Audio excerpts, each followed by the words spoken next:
I wanted to take a little bit of time and show you the descending device that I made. It's a really cheap, easy way to make one, and it's super effective. So the components are a 1-ounce cannonball with a swivel, and then I have 30-pound spider wire braid that's actually, it's either doubled or tripled to this big hook.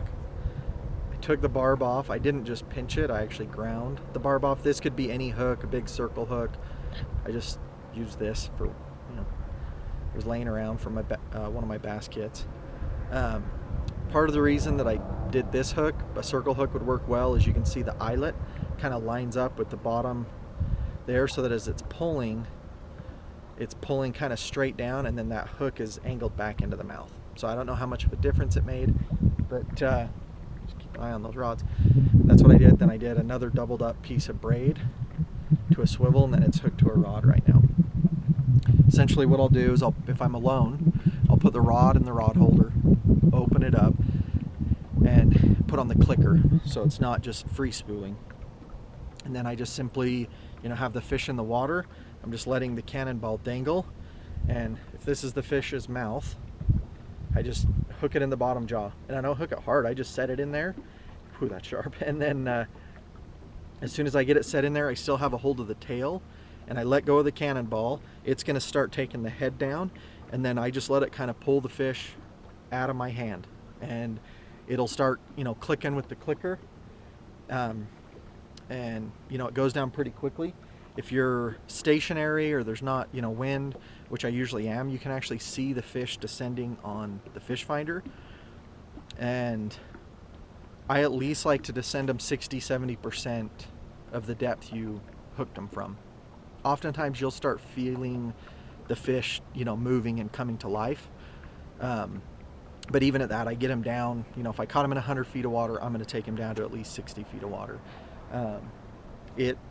It's once again really effective, super affordable, it's easy, and yeah, just a great thing to have. If you're not keeping these fish, or if there's strict regulations on what you can keep, you should really have one of these in the boat if you're fishing for lake trout deeper than 50 feet. The most common barotraumas I see is when I'm jigging. You're hooking them right on the bottom, and immediately you're fighting them up to the surface. If you give them a little bit of time, they'll blow off and you'll see bubbles and stuff coming up. But when you're trolling, the fact that they're back there a little ways, they come out of the downrigger, you're pulling them up to the surface slowly.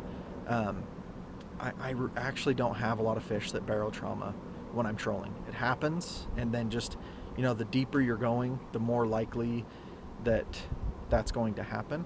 But either way, you want to be prepared. Either buy a descending device or make one, and we'll catch you later and fish on. All right, these smaller fish are actually a little harder to descend because you can't hold them by the tail as well. But so I just get the hook in there like that, get him in the water, down he goes.